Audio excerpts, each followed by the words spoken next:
locations in Dallas.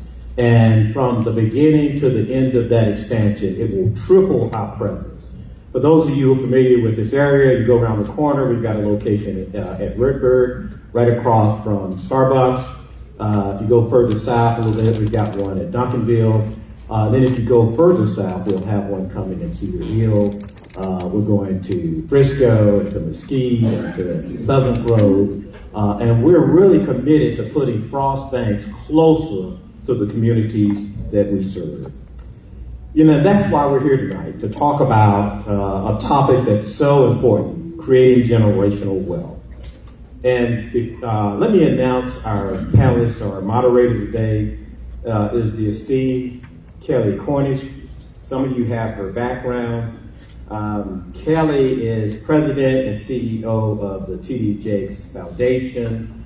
And she's just a powerhouse in the Dallas region. We're so glad to have her. I thought it was a year, and it's only 8 months, and she's doing incredible work through the T.D. Jakes Foundation here in Dallas. She's also, let's see, you have a pretty long bio, so I'm going to just give you some of the highlights. Prior to joining her role at T.D. Jakes, she was with executive with Wells Fargo, with TD Bank. She's also been listed by Savoy Magazine as a network journal for the top 25 influential Black women in business. She's also received the Sojourner Truth Award. Kelley does a really good job of sharing her experiences, and she speaks around the country about the numerous platforms about her journey through corporate America. Kelley received her Bachelor's of Science degree from the University of South Carolina. She also has spent some time at Weber University, spent some time studying at Harvard University and Cornell. Kelley and her husband have 5 children and 2 grandchildren.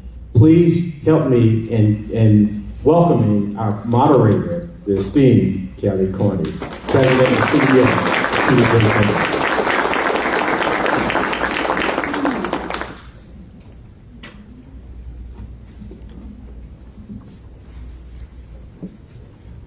Good evening. Oh, I know she turned on my mic. Okay. Is that better? Yeah. Yes, so good evening. Thank you so much for the introduction. This is, wow, the room got full really fast. So when I look back, I was like, oh, it's just a few people, and I look up and here you are. So, but good evening, I am excited. Just would like to thank Frost for the invitation. Thank you so much, Tristen, Damon. Life is busy, and I remember over the holidays, I was just driving back to our home in South Carolina, and I drove up, and I received a text message from Damon, and he was like, "Do you have a minute?" And I was like, "I don't, but we'll talk tomorrow." So we talked the next day, and we sort of brainstormed about this day, and here we are. So thank you, and excited to just be a part. There you are, and excited to be a part of it all. So to our friends and our partners, you know, Frost has, it's weird, you have to go around the world to meet someone. I met Damon in Atlanta. We were both at an event and just stayed in touch, and that's the key to relationships, right? And relationships matter. And then you find out that someone is actually, when you fly back to Dallas, they're not too far from you. And so we've created through the T.D. Jakes Foundation this incredible relationship with Frost. And they've been involved with quite a few of our activities, so more to come. To the DEC, and this is a beautiful place. I'm glad that we are like the inaugural event here, and it's just beautiful. The T.D. Jakes Foundation recently made an investment into the DEC, and we could not think of a better place to do it. So what an amazing facility. So to your CEO, Bill Chen, congratulations on the successful launch on February the 1st. To everyone who has gathered tonight, like you saw it, you know, important to come together to talk about this term that we throw around very loosely around generational wealth, but we're going to really dig into it tonight. But I celebrate each of you as you have intentionally gathered to be enlightened and encouraged about building generational wealth. What I'm going to share, and I'll jump right into it. I have a few of our staff members here. First, we have Angela in the front, our communication specialist. Wave your hand. Mercedes is helping me in the back. And then I see Portia, wave your hand. So we have some TD Jakes Foundation people here around. And of course, it's some Potter's House people in the house, right? Of course, Potter's House. So I do bring you greetings on behalf of our chairman and CEO, TD Jakes. And I'll give you a little bit of history about the foundation soon and about the ecosystem. But I want you to think about, we talk about generational wealth. I want you to think about a place. Just imagine a place with bricks and blocks of excellence, miles of black excellence in the center at the core of the community. Thriving businesses, shops, hotels, theaters, every type of enterprise that you could imagine all exists, row after row after row after row. As a matter of fact, they were black communities. They did exist. And so when we talk about this, it's not this random thing, like, and I always say, Wakanda is not real, even though we talk about it a lot, but Black Wall Street was. And what I've recently learned in doing this history, it was more than one Black Wall Street. When you look at here, you can see there was Greenwood District of Tulsa, Oklahoma, Sweet Auburn community in Atlanta, Georgia, Haiti and Durham, North Carolina. I was there last week and did a site visit. Phenomenal. Ferris Street in Jackson, Mississippi, Jackson Ward of Richmond, Virginia, Bronzeville community of Chicago, West 9th Street, Little Rock, Arkansas. And then of course, we hear a lot about Tulsa because of the massacre, but there were other parts of the country that were thriving that we don't hear about. And so I really wanted to bring those to your attention. These thriving businesses were a reality. They happened. And I would say, if we did it before, we can do it again.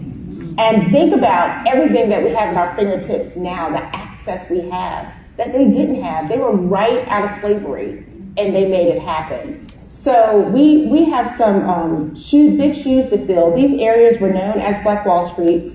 Yes, there was more than one, and that's how bad we were. We could do it around the country. And many of these businesses were created by individuals one generation removed from slavery. Just one generation removed from slavery with none of the access that we have today. So if you think about, if they did it then, why can't we do it now? So that's really something to think about. We have to know our history. We have to know we come from excellence.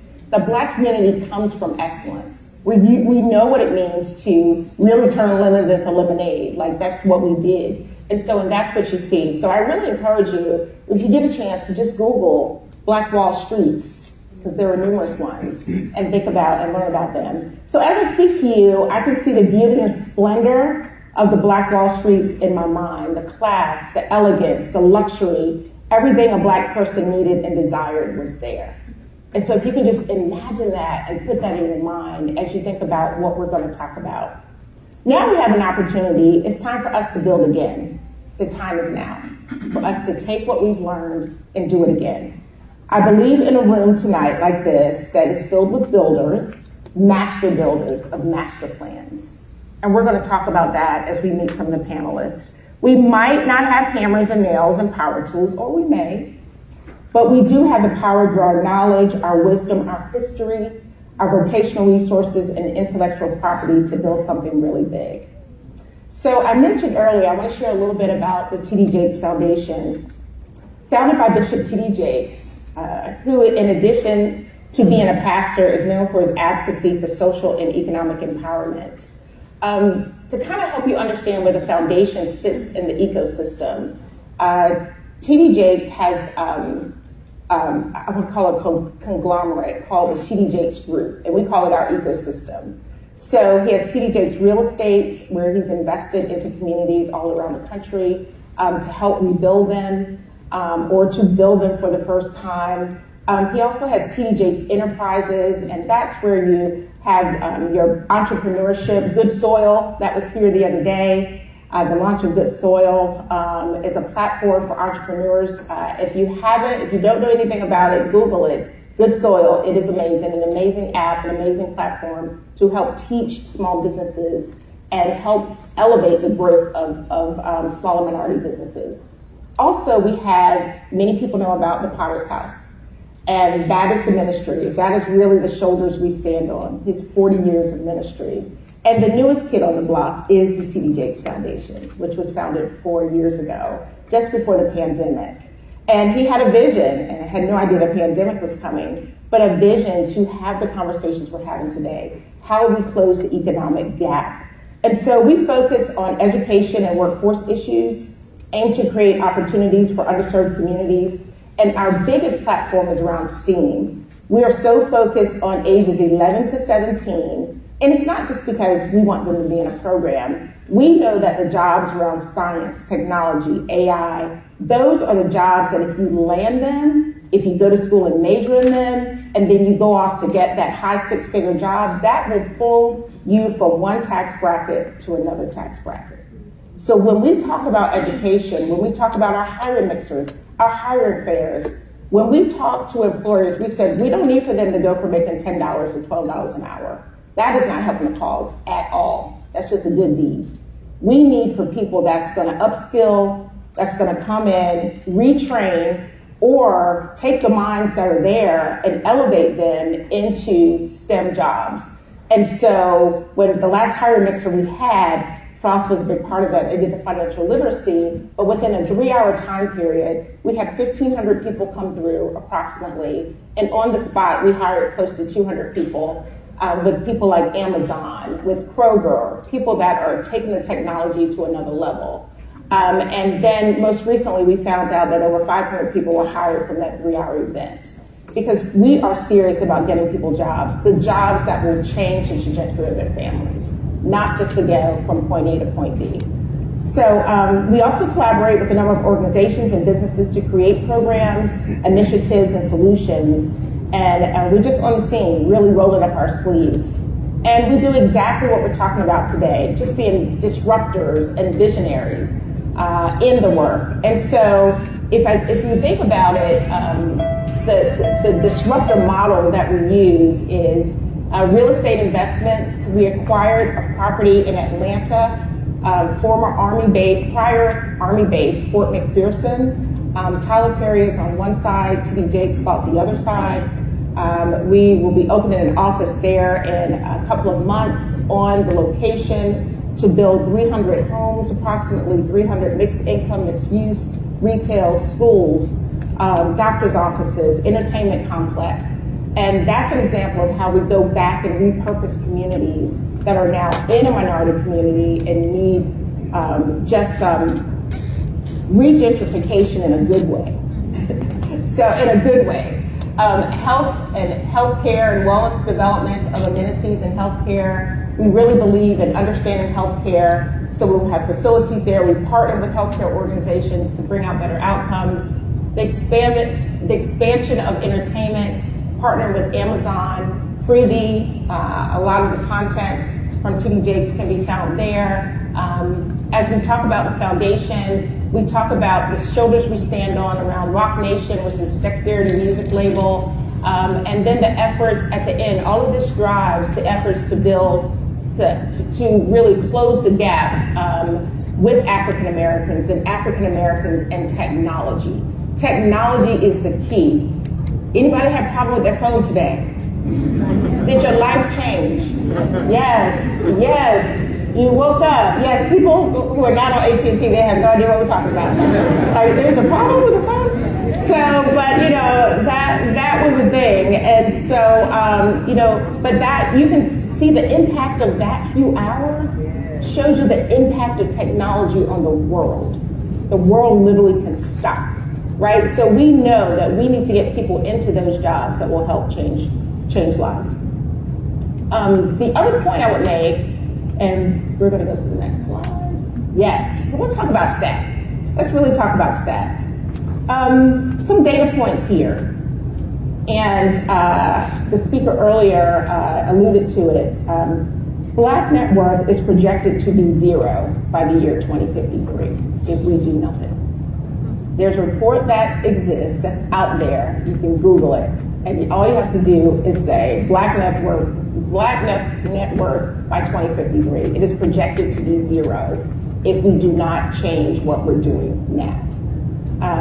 So what is the current racial wealth gap? The report with the Institute of Economic Equality says black families own about 24 cents for every $1 of every white family wealth on average. 38.5% black home ownership rate in Dallas compared to approximately 58.4% in the city. Hispanic families own about 23 cents for every $1 of white family wealth. Black-owned businesses in Dallas increased, that's good news, over the years, still face challenges, access to capital, networking opportunities, and systemic barriers. So that's the work. That's the work ahead of us. You can see it, like there's a huge gap. We talk about closing that gap. We're going to talk about some specific things that have happened or things that we can do. I thought that I would start with my story. It's like you can't really lean into it if you don't practice it yourself. So for me, I grew up in my family was in Georgia, South Carolina. My parents moved my brother and I to the New Jersey area when we were really young. I was born in Augusta, Georgia, but we would come back every summer and to visit our parents. And my parents were part of the Great Migration. They decided to move out of the South and go up north. And so, but I remember coming back south, and I remember how our communities were immaculate. Anybody remember that? Communities were immaculate. What they drove, the way they dressed, the way they carried themselves. Everyone had something else going on. My grandmother sold beauty products, but she was also a domestic, and she was involved in the church, and they just had all this stuff going on. And life to me appeared to be easy because it was beautiful. It was just, and so I came from that. And so in that, and in our community, we realized that when there were problems, we either solved them in our community or in our church. That's what we did. Like, we went to the church or we went in our community. And so, and I know that the Black church and historically Black colleges and universities were the ones that were the problem solvers early in the early days. So again, understanding your history, but I come from a very strong foundation of people who worked hard, and many of us did. And so that stayed with me. And then as I got older, I realized someone introduced me in my early 20s to a CPA and not a financial advisor, because I remember I called her, and she's in Philadelphia. I called her and I was like, I'm looking for a financial advisor. And she's like, I'm not a financial advisor, I'm a wealth strategist. And I said, well, I don't have any wealth. She said, actually you do, you just don't know it. And it was the beginning of now, it's like a 26-year relationship I have with this woman. And she really, early days, she really leaned into me and investing into my 401k. When I started working for banks, she said, and especially as I rose in the ranks and received stock and equity, telling me what to do with that, advising me around that. And so my wealth started growing. I was buying homes and then went through a really dark season with a divorce. And she was like, that's okay. You're going to bounce back. So she taught me how to leverage that. And so understanding what wealth was, it wasn't being rich. She said, it's more about how you're managing your money and the money that you have.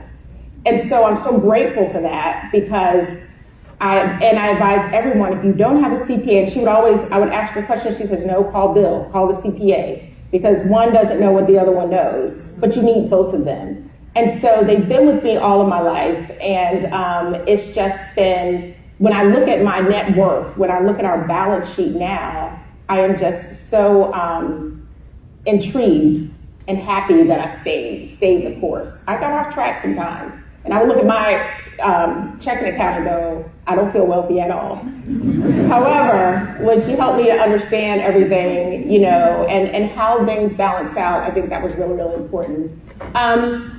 Also, doing exactly what we're doing here, accelerating your network. And a friend of mine posted something the other day. He was at a huge event in Atlanta, And he was like, this network is amazing. And I said, I have learned over the years that as your network elevates, your net worth elevates.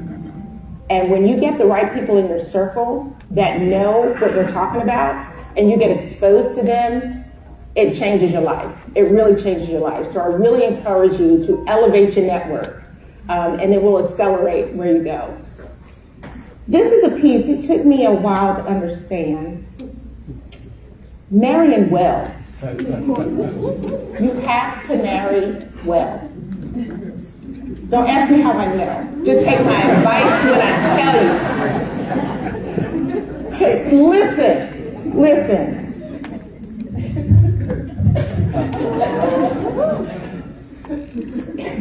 And I can say this now, being a little above middle age, but and you take it for granted, you take it lightly. Let's get married. When you're talking about generational wealth, everybody has to bring something to the table. Everybody. And so I just really encourage when I'm talking to my friends, especially if you've been married before and you're going into this again, I'm like, it's a big conversation you have to have.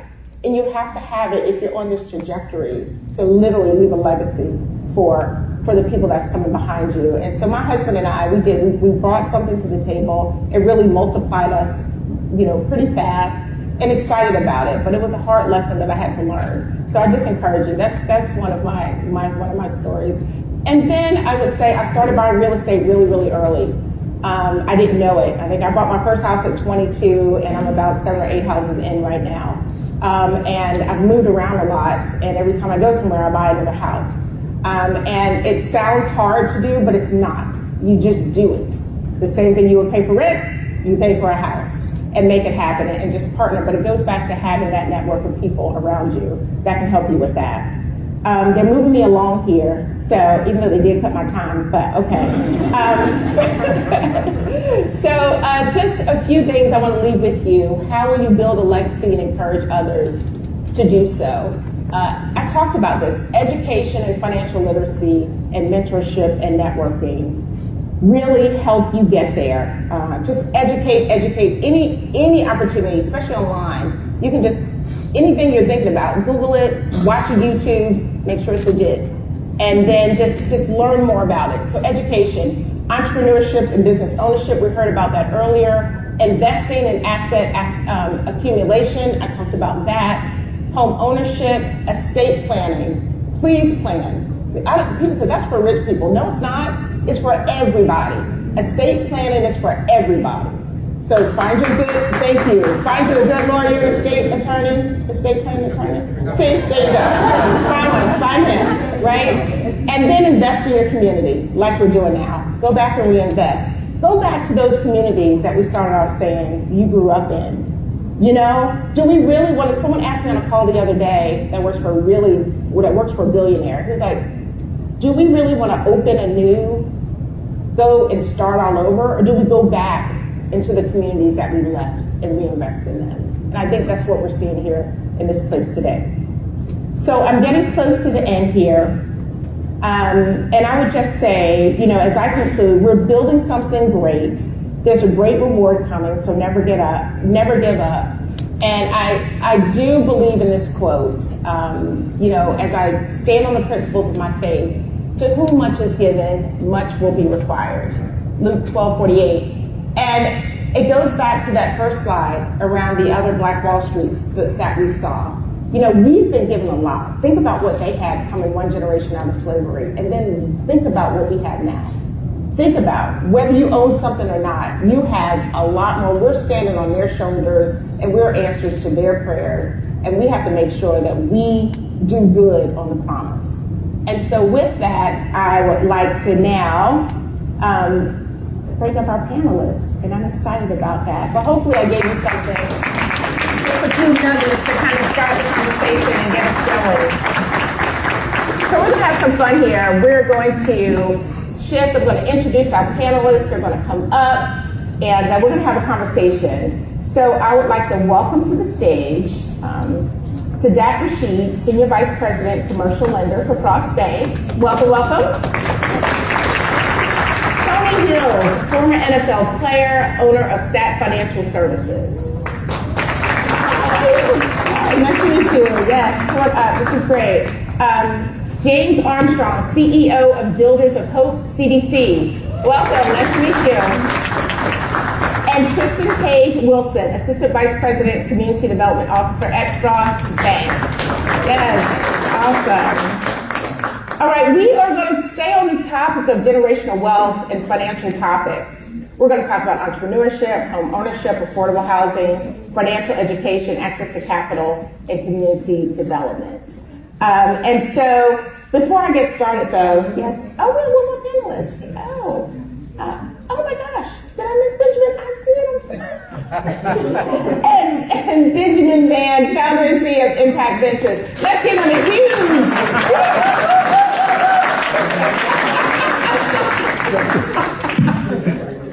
Wow, and I thought that was my chair, but my chair is back here. But okay.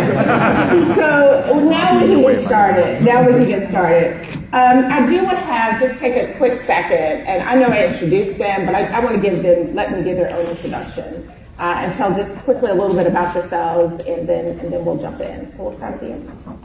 Yes, Kelley, thank you so much for having us here today and moderating. This was definitely a labor of love from many folks in this room, so thank you very much.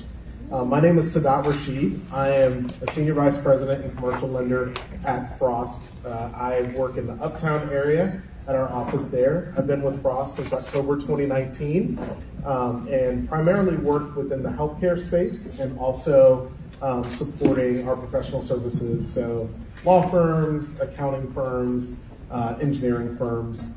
I'm originally from San Francisco, so from the Bay. I know Cowboys fans in the room, so That's no miss. I'll let that be. But really happy to be here and contribute today. Thank you. Thank you. Well, first and foremost, Kelley, thank you for the moderation. Brother, thank you for the invite. I appreciate it. And first and foremost, thank my Lord and Savior Jesus for allowing us to be here today. Amen. And then secondly, thank all of you, because without you, it would just be 1, 2, 3, 4, 5 people sitting up here talking to nobody. So thank you guys for taking the time out. I truly believe that time is the most valuable thing that is rarely thought of. And so the fact that you guys came out on this Thursday, and if any of you guys came from North Dallas, you know what hype that was. I felt like Moses trying to lead the children of Israel into the wilderness. But I got here, thank God, right? But I am Tony Hills. I'm originally from H-Town, Houston, Texas. I was born in Mesquite, so I do have Dallas ties. I went to the University of Texas. Played with Vince Young, appreciate you, brother.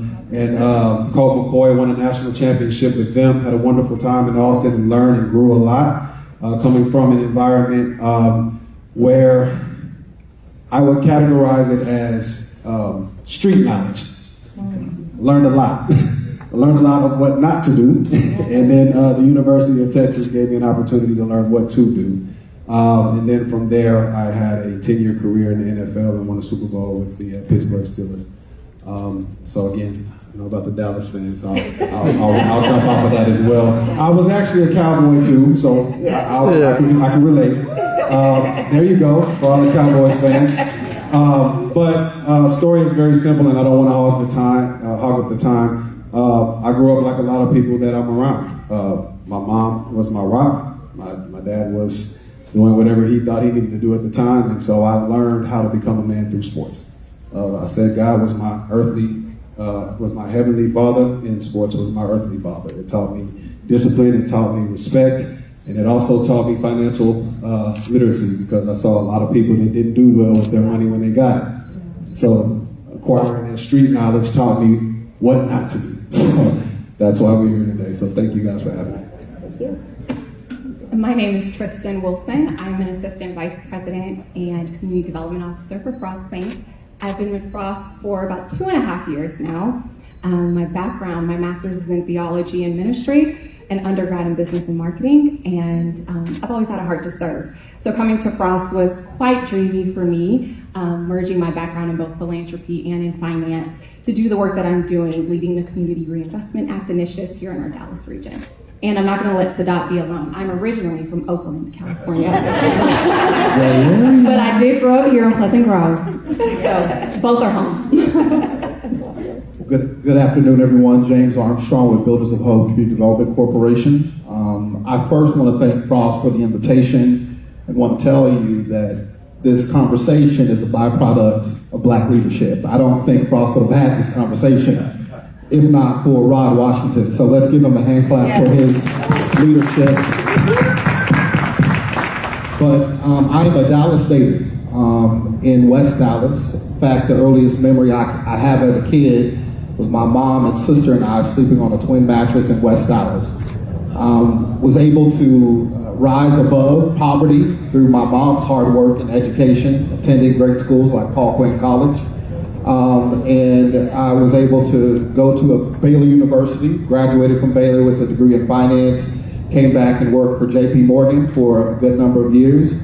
And then most recently, about 6 years ago, was able to lead an organization to rebuild the community where I slept on that twin mattress. So pretty excited about that. But Builders of Hope, 25-year-old organization. We're one of the largest producers of single-family affordable housing in Dallas County, with reaches as far as Farmers Branch and as south as 408 and Clark Road. Test 1, 2. Well, good evening. We'll save the best for last again. Yes. Right on. But I also want to thank Frost for bringing this intentional conversation. I feel like I've been screaming this from the mountaintops here in Dallas for several years, and it's glad to see that this conversation is elevating, but also sustaining. As you know, we've all experienced the aftermath of George Floyd and the impact it's had on our community, and I'm glad that these conversations haven't stopped there, and they're continuing, and we're continuing to hold our leaders and our institutions accountable to our communities as we look to solve these gaps. And so I come to you as the humble servant and the trash man of Impact Ventures. I serve as CEO there, and we are a 501c3 organization that is a business accelerator and integrated capital fund. And so we've come with the notion that most entrepreneurs, specifically Black and brown entrepreneurs, do not fit the traditional mode of debt capital and also don't fit the growth trajectory of venture capital. But there are tons of tools in the toolbox, in the financial toolbox, that we're not using as an ecosystem. And so our organization says that if you show up with a hammer, everything looks like a nail.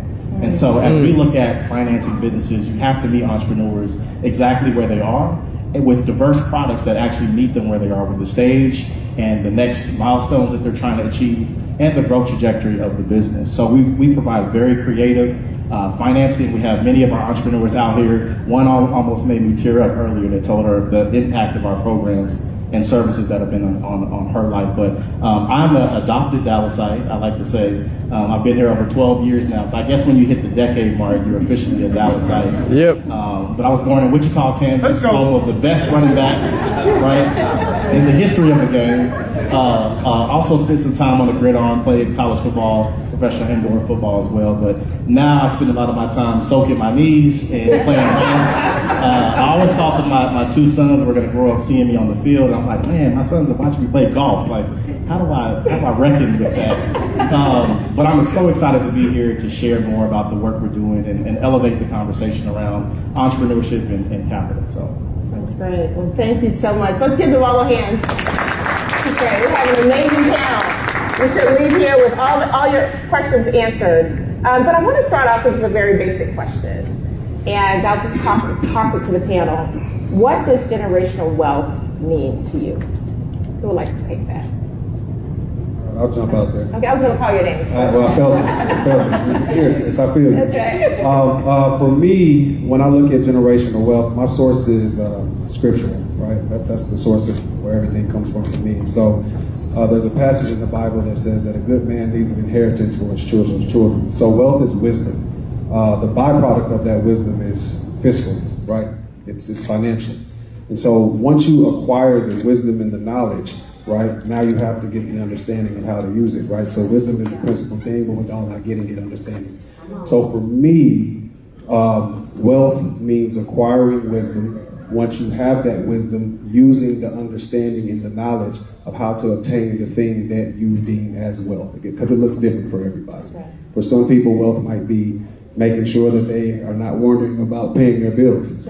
For others, like myself, who's very ambitious, it's you guys seeing my name across the world, right? So wealth is different to everybody, but I think that if you put a foundation on it, for me, that's what that would be. That's good. That's good. Thank you. Thank you. Would someone else want to take that? Yeah, since we have so many football players here,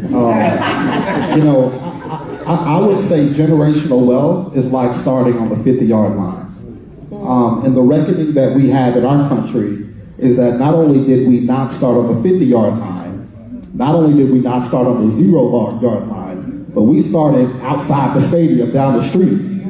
And that's the reckoning that we have. And so when we think about how to reconcile the reckoning, how do we catch up, we have to be just as intentional as other people were intentional about keeping wealth from us. And so when you talk about generational wealth, you're talking about setting up your kids to start on that 50-yard line.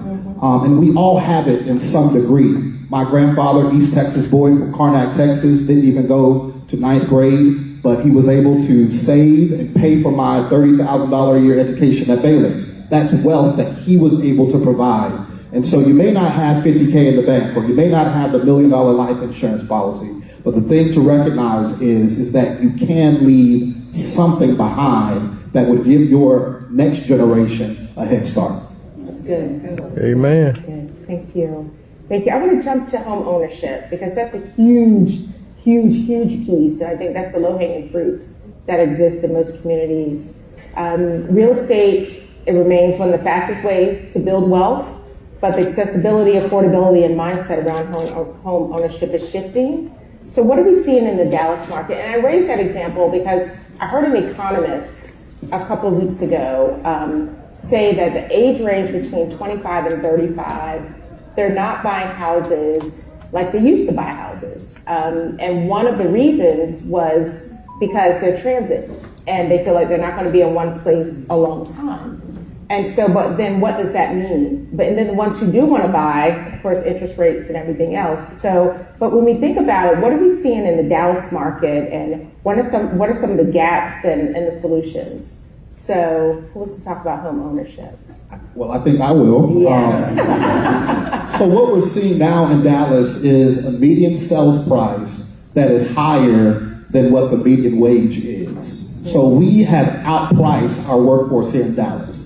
So without subsidies or down payment assistance, it's virtually impossible for someone who works in Dallas making a decent wage to afford to live in Dallas. And so we have to reverse that. And I'm proud to say that BOH does that. On average, our home buyers walk in with $67,000 of equity on day one. When I took over the company, I was very, very intentional about shelter, that we reach down and that we provide economic mobility. And that's what we call ourselves. We call ourselves an economic mobility center. How do we provide economic mobility? Through real estate, through community development programs and practices. In our West Dallas project alone, of course, that's where I'm from, so I had to do it big. We had a homeowner who was displaced because of the gentrification that's happening in that neighborhood. She was displaced. We were able to work with her 3 years on credit repair. In fact, you may not know this, but on average, the median credit for whites in Dallas is about 771.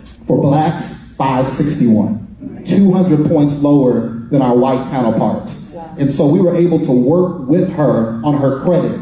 She walked into her 4-bedroom, 2-bathroom house with a mortgage of $190, but an appraised value of $410. That's over $200,000 in equity on day one that we were able to deliver to that homeowner. On closing day, she cried. And I said, "Are you crying because the house is beautiful?" She said, "No." I said, "Are you crying because your mortgage is $190 and you only have to pay about $1,500? And no, she said, "I'm crying because my kids will never have to taste what poverty is."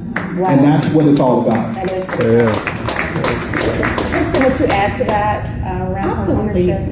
I know we talked a little bit about that economist and talking about kind of how the value proposition has changed for 25 to 35-year-olds. Oftentimes they're wanting to invest in experiences more than they're wanting to invest in wealth, at least traditionally.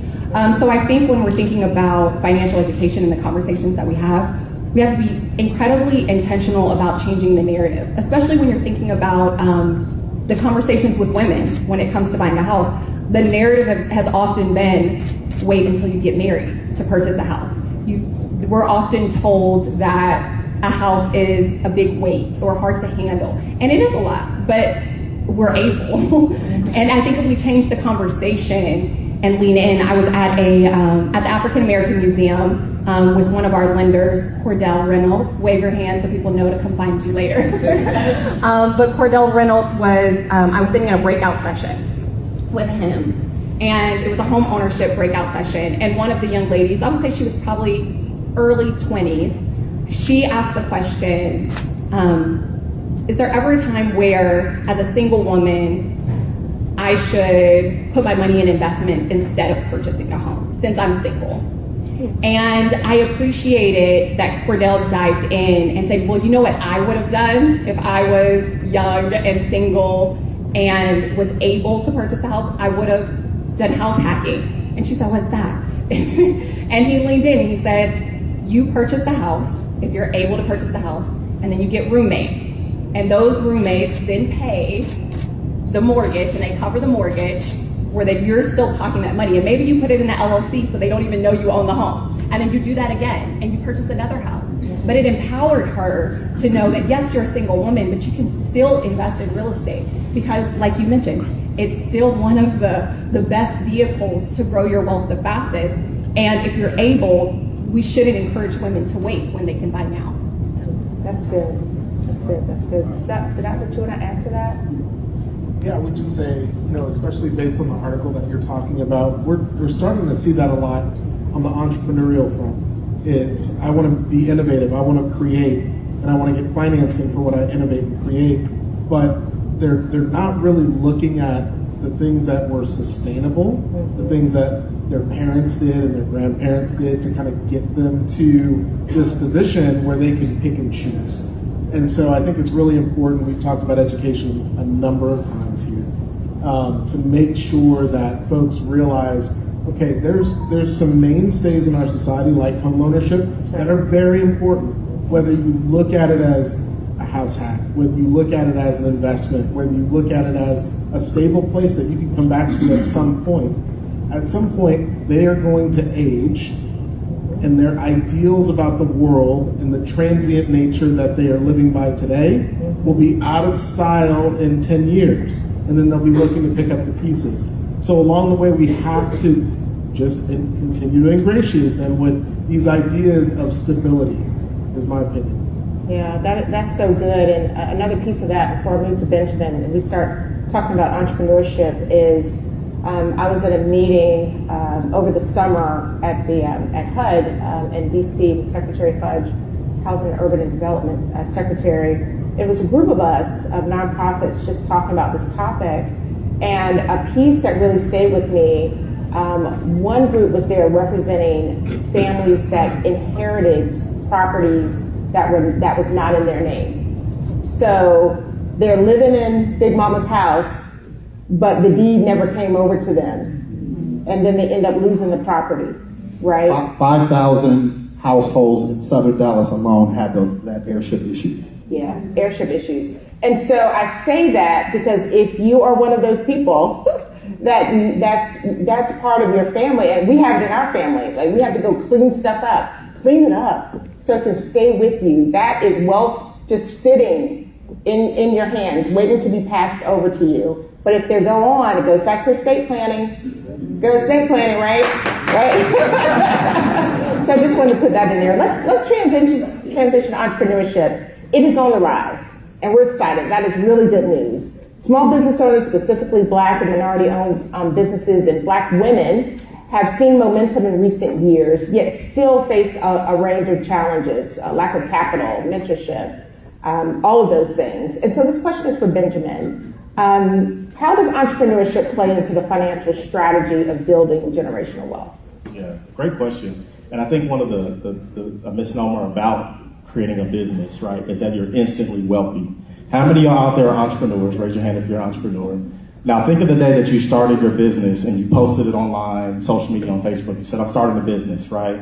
But also think about in contrast when you started your first job or you got that the big adult job, right?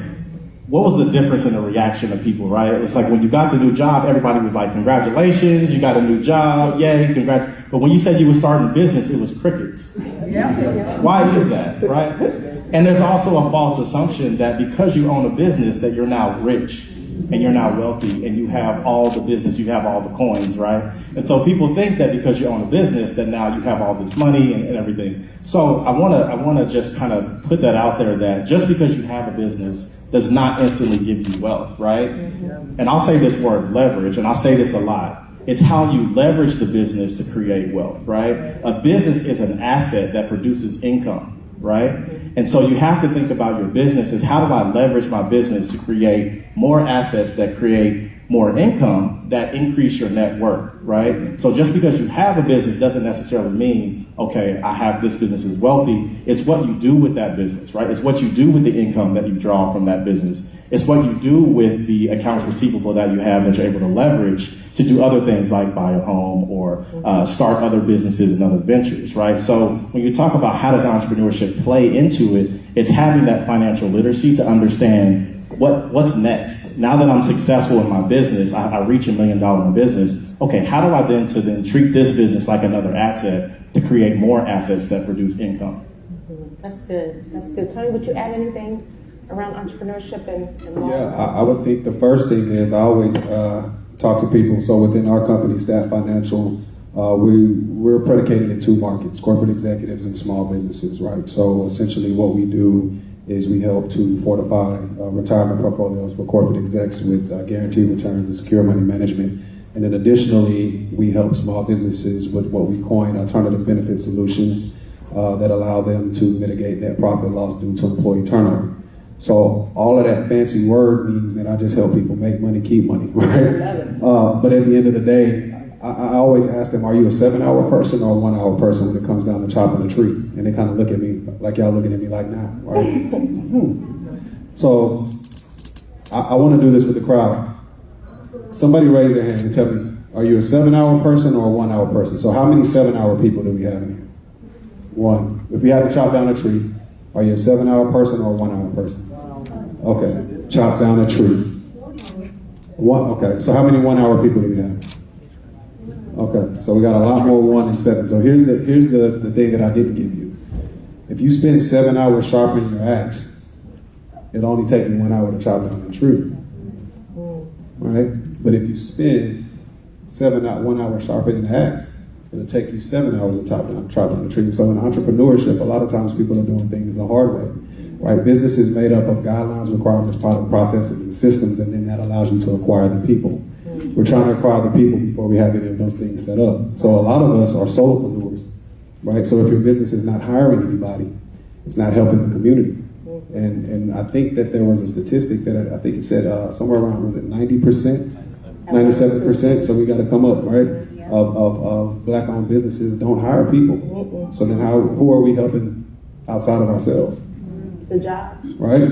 So it's a glorified job. So I think the first thing is to understand what entrepreneurship is. That's right. And then once you understand that, now you can start talking about business, entrepreneurship, how to elevate that. Yeah, that's good. And I'll add to that. I think one of the things in our community, specifically Black and Brown communities, because of the lack of exposure to other industries, right? When you talk about creating wealth, wealth is a different game, right? And I'll use coffee, right? Everybody here knows coffee is an easy business to understand. You got Starbucks, right? And then you have, let's say, Mom and Pop Joe's coffee, whatever. There's nothing against the Mom and Pop Joe's coffee. That provides income for their family, literally put their kids through private school, like whatever it does for their individual family. And then you have a Starbucks model that is scaled across the globe, right? They're selling merchandise, they're doing commercials, they have their own straws, they have their own things you can make at home now and give you the illusion that you're having Starbucks coffee at home. That's a different strategy for wealth. And I think because of the lack of exposure in our communities, we don't go into businesses that generate wealth, right? A lot of that stems from slavery. It stems from a lot of that time when we were only allowed to do service-based businesses, right? We were only allowed to do be babysitters and do cut hair, and have salons. You can't scale those things because you only have a certain amount of time, right? So if you're going into business to create wealth, you have to think about what industries are going to allow me to grow big enough to create wealth. And that takes exposure, right? That takes us being in a room and listening to folks up here that have built multi-million-dollar businesses, right? The 97%, if you look at Dallas County alone, 97% of our businesses just in Dallas County have less than one employee, right? And if you think about the 23 to 25% of the black population in Dallas, we only own 6% of actual business starts in Dallas. So we only own 6% of the businesses in Dallas. So that tells me that we don't have enough businesses. That also tells me that not enough of our businesses are growing to a perspective where we can actually create wealth, right? We're not employing people. So if you have a business that has $50,000 in revenue and you're the only person, well, how many ways can you split that? That's right. Right? And so I think it comes back to exposure when you're talking about the wealth game, is thinking about industries that allow you to create wealth by, like you said, going back to working on the business versus in the business, which I think that's where you were getting at with the tree is if you're a business owner and you're not in the day-to-day, now you can use your time and buy back your time to create wealth. And that's where wealth is created, starting with time. That is the first commodity of wealth, is time. That's good. That's good. I love it. I love it. Listen, I know we're getting close to the end, but I want to talk about this, and you lead us right into financial mindset and education. And it's about education. You don't know what you don't know.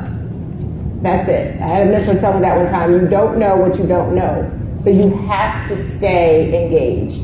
You have to open your network. You have to elevate your network.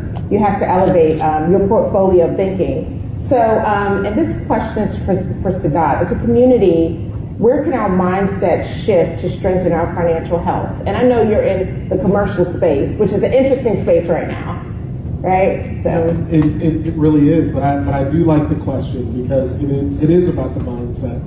And kind of listening to our panelists today kind of talk about this. We've talked about education. We've talked about the things and the mindset that we need to have around entrepreneurship and what we do. But I think when it comes, and I can speak from a banking perspective, when it comes to the resources, I was so excited when I saw your really wealth chart and your wealth flow up on the board, because I don't know that we spend enough time doing that.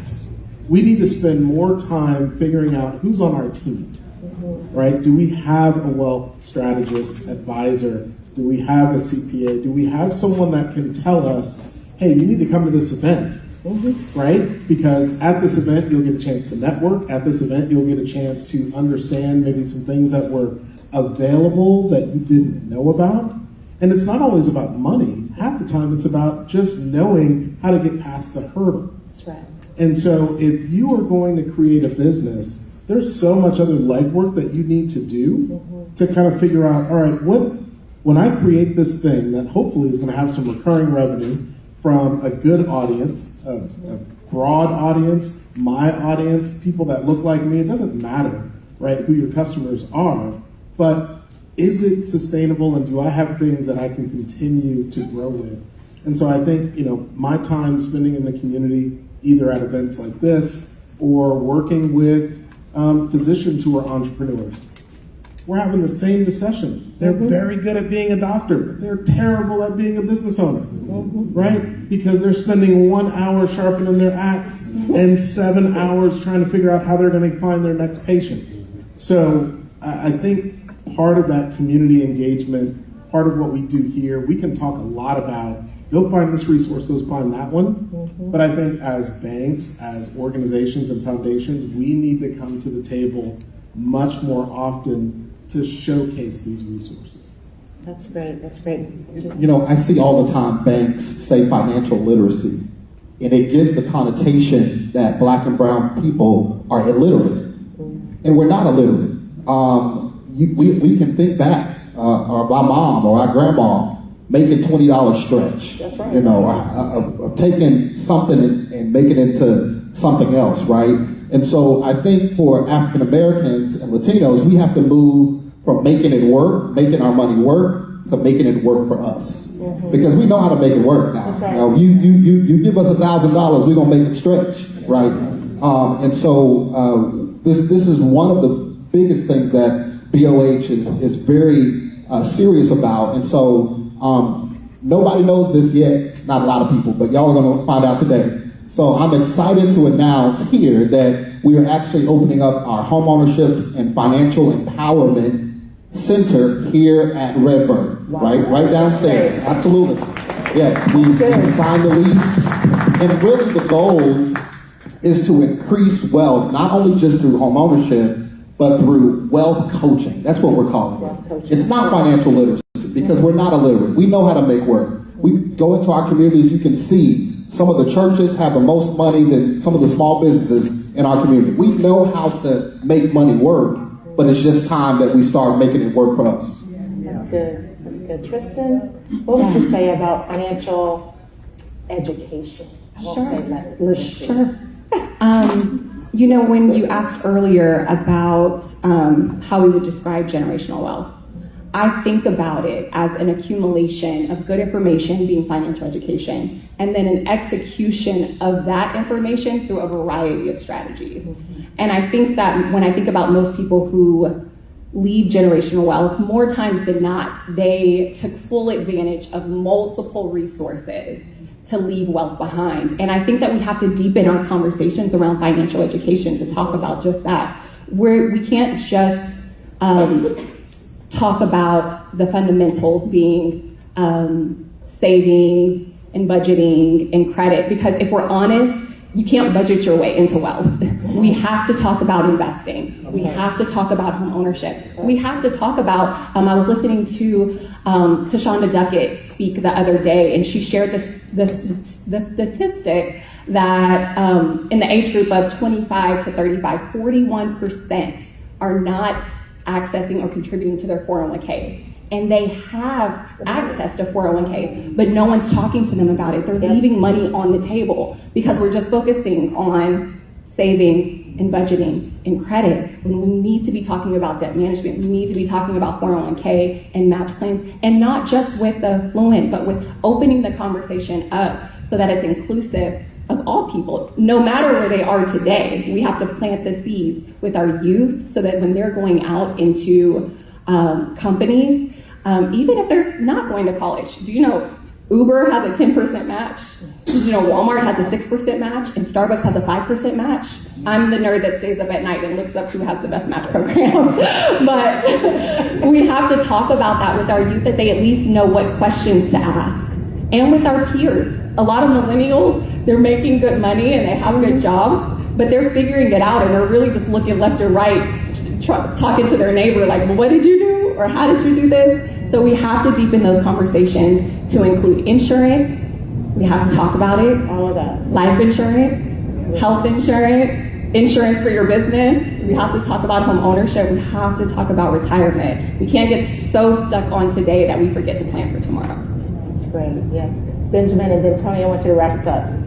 I wanted to touch on, I love everyone's definitions of wealth, but I want to touch on the other part of the definition, which is the passing down of wealth, right? The systems and the means in which wealth goes from one generation to the next, right? And I really define that as the vitality of the relationship between you and things and people, right? That's all we really have in this world is things, material things, right? And people, right? Or mankind, right?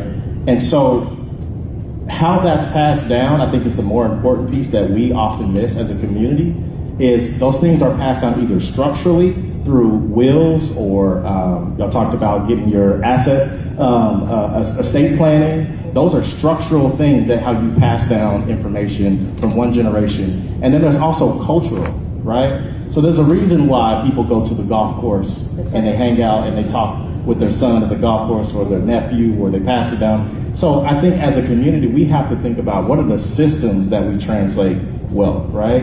And those systems are not just the traditional, like, okay, yes, there's a will. How many oftentimes do you read a will until when you create it and when that person passes away?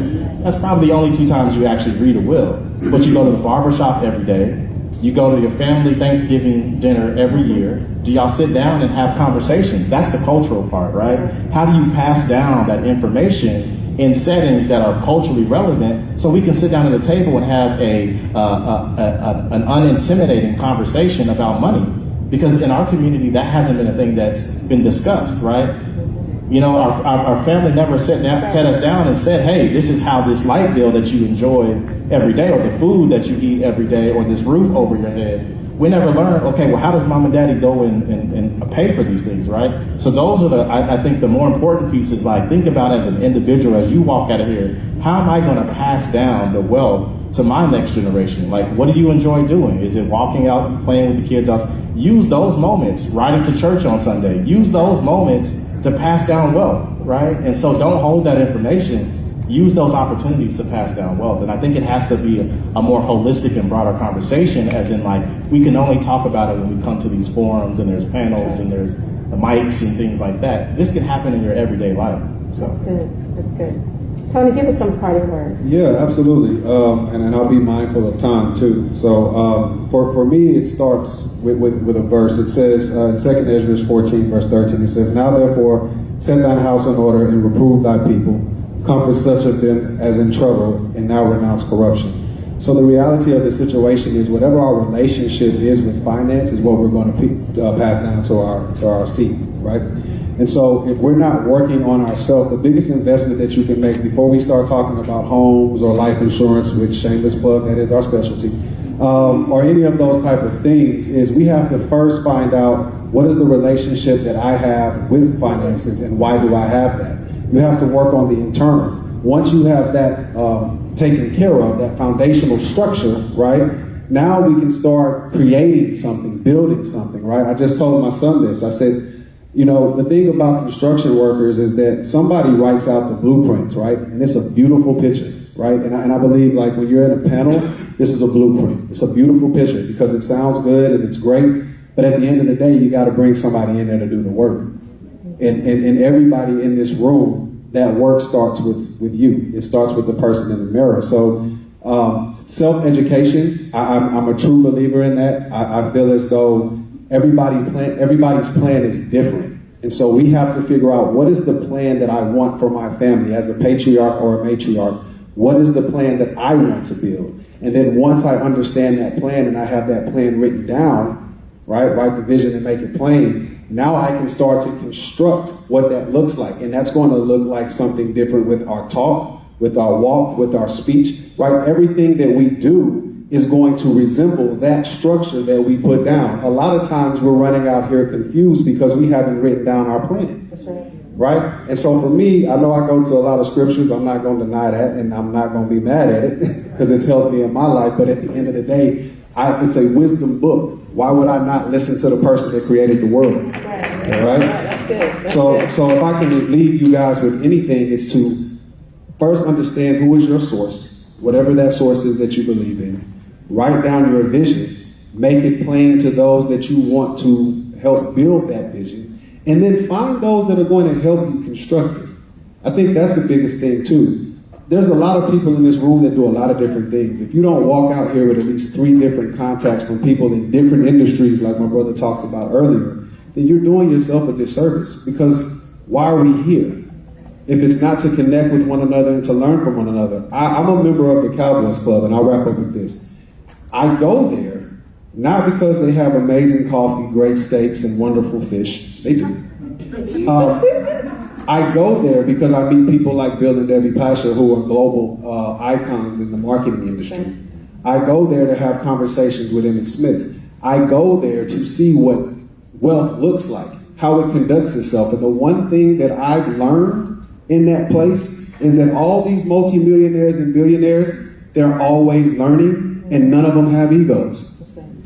You can literally walk up to any of them, shake their hand, and sit down and talk to them, and they will just give you all the wisdom that they have. Because what I found is that when you're in a financial space to where you're secure, then inherently in humans, all we want to do is help other humans.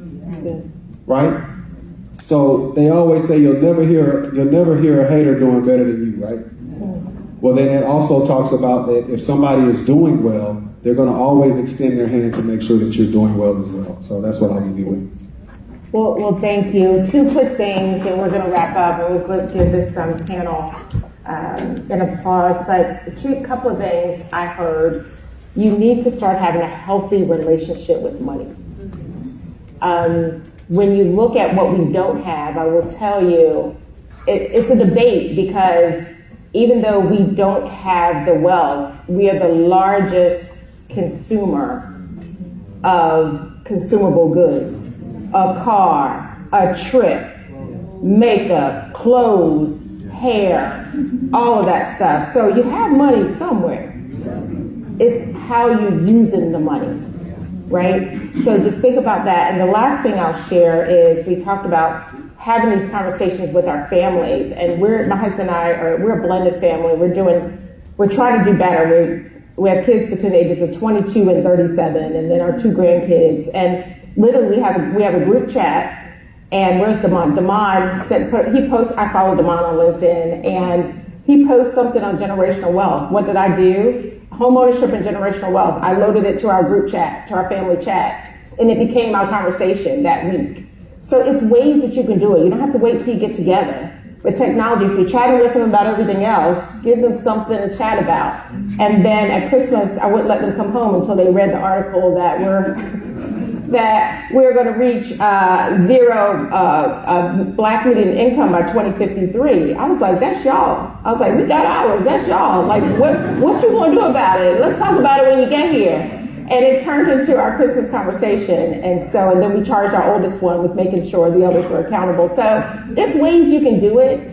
It's ways you can do it. But I do want to thank our panelists. Let's give them another hand. I encourage you to spend time with Sadat at the end, with Tony Hills, with Benjamin, with James, and with Tristen. And we just thank you. And I want to thank Frost for the time, and thank you all for staying with us and learning. So who do I turn it over to now? Oh, Tristen. Okay, great. Thank you. Before we conclude, we do have a little surprise, but you have to look under your chair to see if you have a ticket. There's four tickets that we're looking for.